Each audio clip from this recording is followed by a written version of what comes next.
आप देख रहे हैं अल्फा डिफेंस हिंदी में आपका स्वागत है। आज के इस वीडियो में हम लोग बात करेंगे एसएटी क्लास की सबमरीन्स के बारे में। अभी तक आपको ये न्यूज़ मिल चुकी होगी कि एल&टी और नवांशा के बीच में एसएटी क्लास की सबमरीन्स को लेकर एक अग्रीमेंट साइन हुआ है और अब प्रोजेक्ट 75I में एल&टी नवांशा के सबमरीन के साथ में उतरेगा। बहुत लोगों की तरफ से क्वेश्चन पूछा जा रहा था कि जब स्कॉर्पियन क्लास की सबमरीन भारत में ऑलरेडी बनाई जा रही है और अब इनमें एयर इंडिपेंडेंट प्रोपल्शन सिस्टम भी लग जाएगा, तो इस नई टाइप की सबमरीन की क्या आवश्यकता है।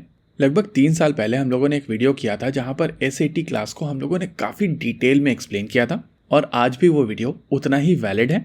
अगर आप इस वीडियो को ध्यान से सुनेंगे तो आपको आपके सारे आंसर्स मिल जाएंगे। लेकिन यहाँ पर यह नोट करना ज़रूरी है कि ये वीडियो लगभग 3 साल पुराना है और इस वजह से इसकी ऑडियो क्वालिटी उतनी अच्छी नहीं होगी। तो चलिए शुरू करते हैं उस वीडियो को। आज के इस वीडियो में हम लोग बात करेंगे एसएटी क्लास की सबमरीन्स के बारे में और समझने की कोशिश करेंगे भारतीय नौसेना के प्रोजेक्ट 75I टेंडर के लिए ये कितना प्रबल दावेदार है। इस सबमरीन के बारे में डिटेल में बात करने से पहले आइए जान लेते हैं इसकी थोड़ी सी हिस्ट्री। 1980 के दशक में फ्रांस की डेफ्नी क्लास की सबमरीन्स पुरानी हो रही थी और इनको रिप्लेस करने के लिए डीसीएनएस ने एक डिजाइन प्रेजेंट किया। हालांकि फ्रांस की गवर्नमेंट इस डिजाइन में इंटरेस्टेड नहीं थी क्योंकि ये एक कॉस्टली डिजाइन था। इस बात को समझते हुए डीसीएनएस ने एक और डिजाइन प्रेजेंट किया। इस सबमरीन में डेफ्नी क्लास के मुकाबले थोड़े एडवांसमेंट किए गए थे और कॉस्ट पे ज्यादा फोकस रखा गया था। आगे चल के ये सबमरीन अगोस्ता क्लास की सबमरीन्स बने और आज की तारीख में पाकिस्तान इन सबमरीन्स को ऑपरेट करता है।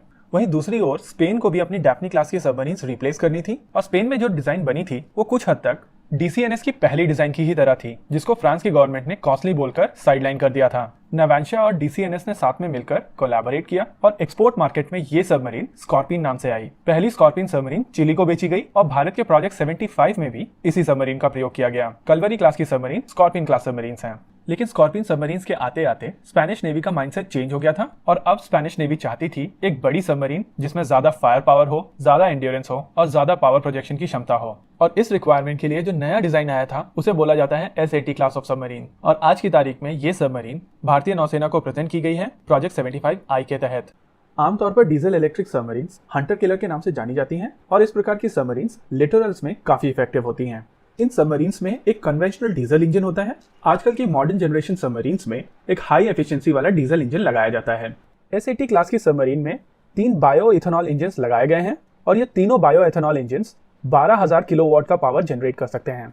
जैसा कि वीडियो की शुरुआत में बताया गया है, एसएटी क्लास की सबमरीन्स स्कॉर्पियन क्लास की सबमरीन से एडवांस हैं और इसीलिए एसएटी क्लास की सबमरीन्स में यूज किए जाने वाला इलेक्ट्रिक प्रोपल्शन स्कॉर्पियन की तुलना में 20% हल्का है और ये 50% ज्यादा पावर जनरेट करने में सक्षम है। डीजल इलेक्ट्रिक सबमरीन्स जब सरफेस पे होती हैं तो इनके डीजल इंजन की मदद से बैटरीज चार्ज कर ली जाती हैं और जब ये पानी के अंदर जाती हैं तो इन्हीं चार्ज बैटरीज की मदद से ये अपनी इलेक्ट्रिक ड्राइव्स को चलाती हैं। यही कारण है कि डीजल इलेक्ट्रिक सबमरीन्स बहुत ज्यादा साइलेंट होती हैं और पानी के अंदर जो सबमरीन सबसे ज्यादा साइलेंट होती है वही सबसे ज्यादा घातक भी होती है। अभी की एसएटी क्लास की सबमरीन्स में कन्वेंशनल बैटरीज लगी हुई हैं, लेकिन नवांशा इसको स्टडी कर रहा है कि क्या इस सबमरीन के ऊपर लिथियम आयन बैटरीज का प्रयोग किया जा सकता है। लिथियम आयन बैटरीज ये वही बैटरीज हैं जो आपके सेलफोन में यूज होती हैं और इनके अरे कन्वेंशनल बैटरीज की तुलना में ज्यादा सेफ होंगी और इनकी एफिशिएंसी भी बहुत ज्यादा होगी।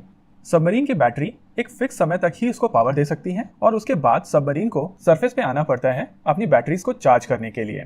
डीजल इलेक्ट्रिक सबमरीन में यूज किए जाने वाले डीजल इंजन में ऑक्सीजन की जरूरत होती है इसके ऑपरेशन के लिए और ऑक्सीजन के लिए सबमरीन्स को सरफेस पे जाना पड़ता है। हालांकि सबमरीन्स पूरी तरीके से सरफेस पे नहीं जाती हैं। ये सबमरीन्स स्नॉर्कलिंग पाइप्स की मदद से ऑक्सीजन गैदर कर लेती हैं और जैसे ही इन सबमरीन्स की बैटरी चार्ज हो जाती है ये पानी के अंदर चली जाती हैं। आजकल के एंटी सबमरीन वॉरफेयर वाले एयरक्राफ्ट बहुत ही ज्यादा अत्याधुनिक हो चुके हैं, जैसे बोइंग P-8I पोसाइडन। इस तरीके के एयरक्राफ्ट जैसे ही सबमरीन सरफेस के आसपास भी आती है तो बड़ी ही आसानी से इनको डिटेक्ट करके इनको खत्म करने की क्षमता रखते हैं। सबमरीन्स तभी तक इफेक्टिव हैं जब तक वो डिटेक्ट नहीं होती और सरफेस पे आने के बाद सबमरीन्स बड़ी ही आसानी से डिटेक्ट की जा सकती हैं और जब सबमरीन डिटेक्ट कर ली जाती है तो उसके बाद उसका सरप्राइज फैक्टर खत्म हो जाता है और ये सबमरीन इतनी इफेक्टिव नहीं रह जाती। इस परेशानी से बचने के लिए सबमरीन्स में एक सिस्टम का प्रयोग किया जाता है और इस सिस्टम को कहते हैं air independent propulsion system. Air independent propulsion system बिना एयर की मौजूदगी में पावर जनरेट कर सकता है और एआईपी की मौजूदगी में सबमरीन्स को सरफेस पे नहीं जाना पड़ता बैटरीज को रिचार्ज करने के लिए। एआईपी की मदद से सबमरीन्स पानी में ज्यादा देर तक रह सकती हैं और साथ ही ये और ज्यादा स्टेल्थी हो जाती हैं क्योंकि इनको अब स्नॉर्कलिंग करने की जरूरत नहीं होती। एयर इंडिपेंडेंट प्रोपल्शन सिस्टम मुख्यतः 4 प्रकार के होते हैं। अगर आपको इनके बारे में डिटेल में जानना है तो ऊपर आई बटन में जो लिंक दिया गया है उस वीडियो को अवश्य देखें। इस वीडियो में हम लोग डिटेल में बात करेंगे फ्यूल सेल टाइप एआईपी के बारे में। दोनों ही एआईपी एस-80 क्लास में यूज किए जाने वाला एआईपी और डीआरडीओ का एआईपी फ्यूल सेल टाइप है। इस एयर इंडिपेंडेंट प्रोपल्शन सिस्टम के बारे में ज्यादा डिटेल में जानने से पहले आइए समझते हैं एक सेल यानी बैटरी कैसे काम करती है। एक बैटरी में या कहें एक सेल में दो तरीके के इलेक्ट्रोड्स होते हैं। इनको कहा जाता है एनोड और कैथोड और इनके बीच में इलेक्ट्रोलाइट होता है। एक सेल के एनोड से कैथोड तक इलेक्ट्रॉन्स ट्रैवल करते हैं और इस इलेक्ट्रॉन ट्रैवल को करंट कहा जाता है। लेकिन एक समय के बाद इक्विलिब्रियम आ जाता है और यह इलेक्ट्रॉन मूवमेंट बंद हो जाता है। इसका मतलब है आपकी बैटरी खत्म हो चुकी है और इसको अब दोबारा रिचार्ज करने की जरूरत है। हालांकि फ्यूल सेल में ये इक्विलिब्रियम नहीं आता है और यही एक चीज है जो फ्यूल सेल को बैटरी से अलग करती है। फ्यूल सेल में एक तरफ से हाइड्रोजन और दूसरी साइड से ऑक्सीजन दी जाती है, जिसके कारण ये इक्विलिब्रियम नहीं आता है। हाइड्रोजन और ऑक्सीजन मिलकर जो रिएक्शन करते हैं उससे इलेक्ट्रिसिटी और वाटर वेपर जनरेट होता है। एस-80 क्लास की सबमरीन में एक बायोएथेनॉल प्रोसेसर लगाया गया है और ये बायोएथेनॉल प्रोसेसर हाइड्रोजन जनरेट करता है। इस बायोएथेनॉल प्रोसेसर से निकली हुई हाइड्रोजन को हाइड्रोजन फ्यूल सेल में डाला जाता है और जिसके बाद फ्यूल सेल इलेक्ट्रिसिटी जनरेट करता है। अगर बात की जाए इस सबमरीन के काउंटर मेजर सिस्टम की, तो इस सबमरीन में टॉर्पीडो काउंटर मेजर सिस्टम लगाया गया है। इसमें दोनों ही प्रकार के काउंटर मेजर सिस्टम है, हार्ड किल और सॉफ्ट किल। जहां हार्ड किल काउंटर मेजर सिस्टम में आ रही टॉर्पीडो को डिटेक्ट करके उसको न्यूट्रलाइज करने के लिए उसके ऊपर एंटी टॉर्पीडो म्यूनिशन फायर किया जाता है, जिससे ये टॉर्पीडो नष्ट हो जाती है। लेकिन ऐसे सिस्टम की वजह से आपके सबमरीन के कोऑर्डिनेट्स दुश्मन को पता चल जाते हैं और इसी चीज से निपटने के लिए सॉफ्ट किल सिस्टम डेवलप किए गए थे।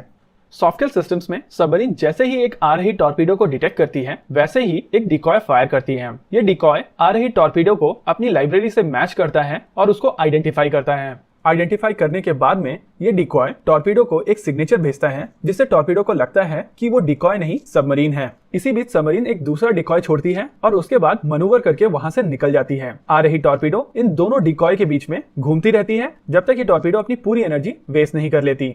अगर बात की जाए इस सबमरीन की ऑफेंसिव कैपेबिलिटीज के बारे में, तो समझ में आता है कि ये सबमरीन काफी ज्यादा ऑफेंसिव पंच लेकर आती है। सबमरीन का सिग्नेचर वेपन होता है टॉर्पीडो और इस सबमरीन में सभी अमेरिकन और यूरोपियन टॉर्पीडो लगाए जा सकते हैं, जैसे MK-45, स्पेयरफिश और ब्लैक शार्क टॉर्पीडो। वहीं अगर बात की जाए मिसाइल्स की, तो इस सबमरीन में Tomahawk submarine launch cruise missile include की गई है। इसके अलावा ये सबमरीन लॉन्च हार्पून मिसाइल भी कैरी कर सकती है। आने वाले समय में इस सबमरीन के साथ में एक्सोसैट मिसाइल भी इंटीग्रेट की जाएगी। लेकिन ये देखना दिलचस्प होगा कि क्या भारतीय नौसेना इस सबमरीन में BrahMos supersonic cruise missile integrate करा पाएगी। साल 2019 के अंत में नवांशा ने एक प्रेजेंटेशन दी थी नेदरलैंड्स में।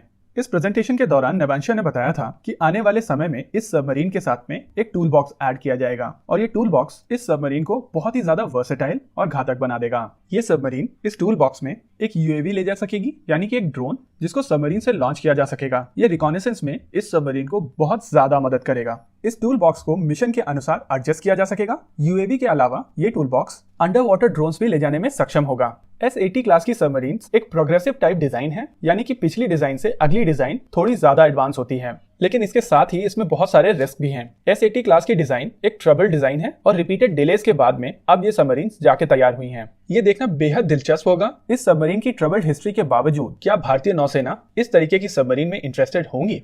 अब जब L&T और मजगांव डॉक दोनों की तरफ से अपने पार्टनर चूज कर लिए गए हैं, तो ये चीज मोरलेस क्लियर हो गई है कि प्रोजेक्ट 75I में S-80 प्लस वर्सेस टाइप 214 होने वाला है, अनटिल अनलेस यहाँ पर कोई और शिपयार्ड साउथ कोरियन डिजाइन को लेकर नहीं उतरता है। इसी के साथ आज के इस वीडियो में रखते हैं केवल इतना ही।